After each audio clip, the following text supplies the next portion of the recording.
Imagine a philosopher who refuses to hide behind complicated language. A man who believes that if an idea is really true, it should be clear enough for a tired worker to understand it after a long shift. A man who does not only talk about courage but walks straight into danger for his ideas and pays with his life. That man is Georges Politzer. Georges Politzer was born on the 3rd of May 1903 in the city of Novgorod. At that time Novgorod was part of the Austro-Hungarian Empire. Today the same city is called Oradea and it is in Romania. He was born into a Hungarian Jewish family. From the beginning his life unfolded in a world of war, political collapse and social crisis. As a child and as a teenager he saw empires fall and new regimes rise. He saw how fear, poverty and humiliation pushed people toward any belief that could give them comfort. He saw how religion could be used as consolation but also as a tool of obedience. He saw how authority asked people to accept suffering on earth in exchange for a promise of reward in another world. In 1919 Hungary briefly became a Soviet republic led by Bela Kun. Politzer was only 17 but he was already politically active. He supported the workers' movement and took part in the revolutionary events. When that government fell and the White Terror began under Admiral Miklos Horthy, many communists and leftists were hunted, imprisoned or killed. Politzer had to flee his country to stay alive. Exile was not a romantic adventure for him. It was a forced choice between escape and death. He went first to Vienna.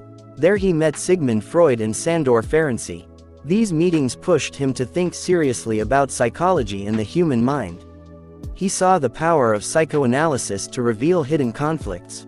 But he also saw its limits. Later he would criticize traditional psychology for being too abstract and too far from real life. He wanted a psychology that studied concrete human situations, not just inner states in isolation. In 1921 he settled in Paris. France became his new home and the center of his intellectual and political life. He spent long hours in the National Library reading philosophy, science and political theory. He studied the French materialists, the works of Marx and Engels and the debates of contemporary philosophy. He was not interested in philosophy as a game of clever words. He wanted a way of thinking that could explain the real world and help change it. In 1924 he helped create a philosophical discussion group with Henri Lefebvre and Paul Nizan. They wanted to connect philosophy with real social problems. They discussed how ideas are linked to class struggle, to work and to daily life. Around the end of the 1920s he joined the French Communist Party. Inside the party he became known as a serious thinker and a demanding teacher. He did not treat Marxism as a set of sacred formulas. He treated it as a scientific method that must be understood and tested. In the early 1930s the party founded the Workers' University of Paris. The goal was simple and radical: to give workers access to Marxist science and to a method of reasoning that would allow them to understand their time and guide their actions.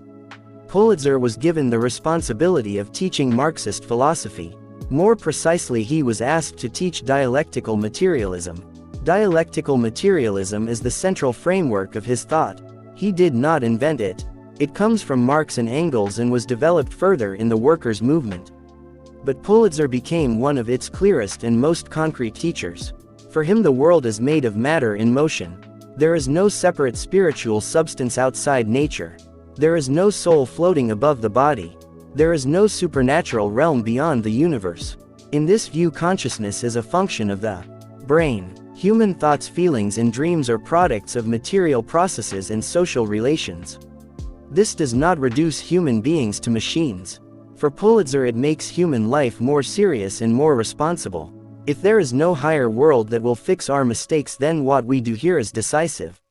Our choices and our actions are real and they have consequences in the only world we have. He argued that many forms of idealism and spiritualism are ways of escaping reality. They move problems into another world instead of facing them here.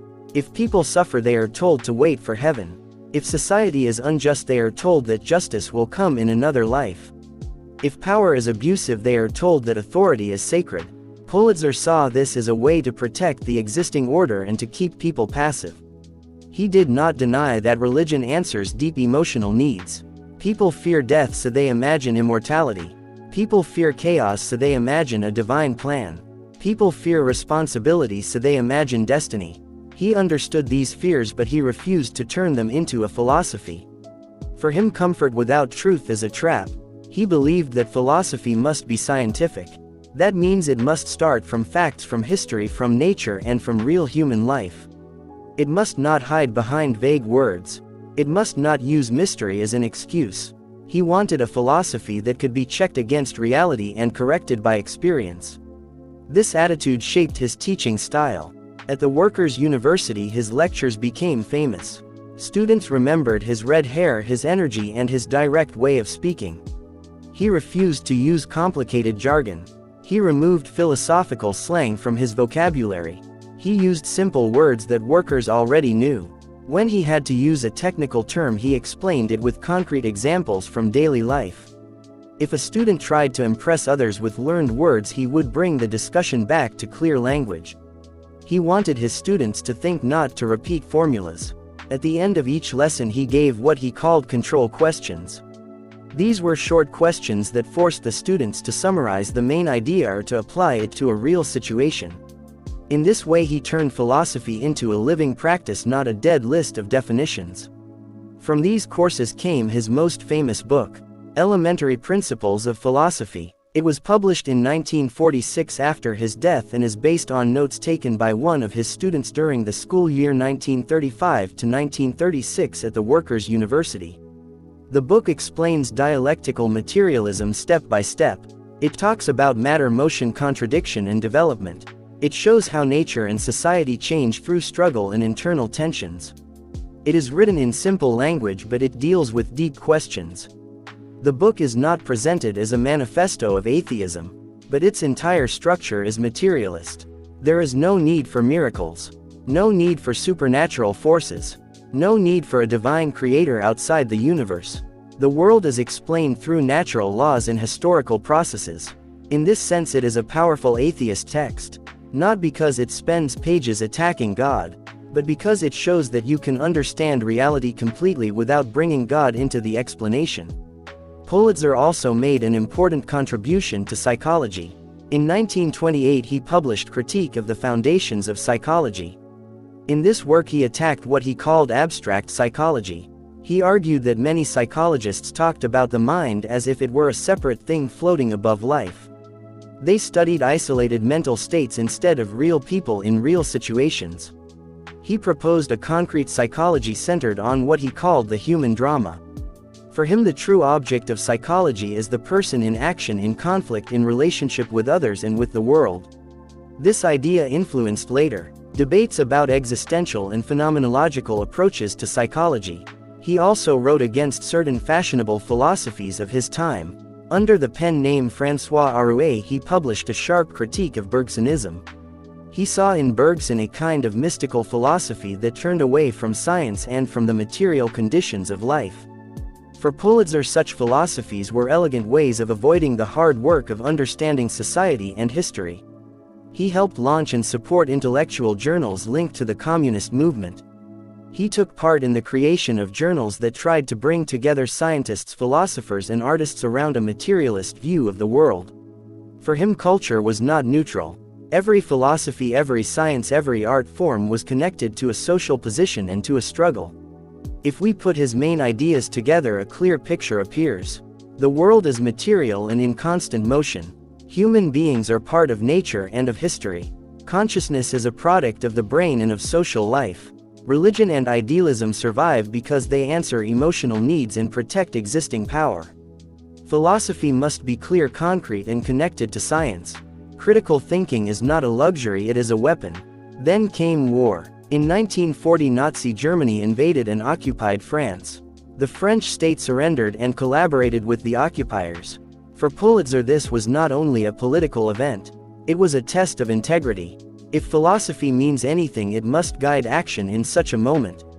He joined the resistance. He helped create and write for a clandestine journal called L'Université Libre. Through this underground press, he and his comrades denounced fascist crimes and defended the dignity of scholars and workers. He worked with other intellectuals such as Jacques Decour, Jacques Solomon, and Valentin Feldman. They wrote articles that exposed the reality of occupation and encouraged resistance. They knew that every text could lead to arrest and death. In February 1942, his network was broken. Politzer was arrested along with his wife Mai, who was also active in the resistance. They were interrogated and tortured. The authorities wanted information about the resistance and they wanted to break his spirit. He did not betray his comrades. He did not renounce his ideas. On the 20th of March 1942, he was handed over to the German authorities. On the 23rd of May 1942, he was executed by firing squad at the age of 39 at Mont Valérien near Paris. His wife was later deported to Auschwitz, where she was murdered in 1943. After the war, his friends and comrades collected his writings and lecture notes. Elementary Principles of Philosophy was published and became widely read in many countries. His works on psychology, philosophy, and politics were translated into several languages.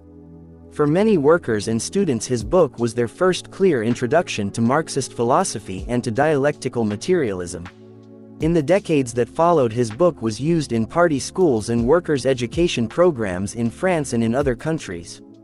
Some later philosophers criticized it for being too simple or too close to official party doctrine. But many readers valued exactly that simplicity. They saw in it a rare example of a philosopher who respected the intelligence of ordinary people and who refused to hide behind technical language. Today, when we look back at his life, we do not see a distant academic figure. We see a young revolutionary forced into exile, a reader who turned libraries into weapons, a teacher who respected the intelligence of ordinary people, a critic of abstract psychology and mystical philosophy, a materialist who refused metaphysical escape, a resistance fighter who accepted death rather than betrayal.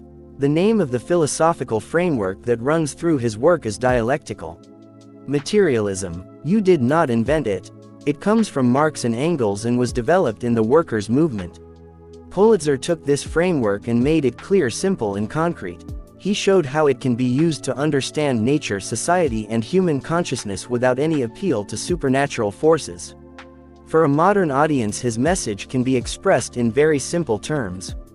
Do not hide behind illusions. Do not surrender your mind to authority. Ask what interests are served by every belief. Look at history. Look at society. Look at the real conditions of human life. Build your ethics and your politics on this ground, not on invisible worlds.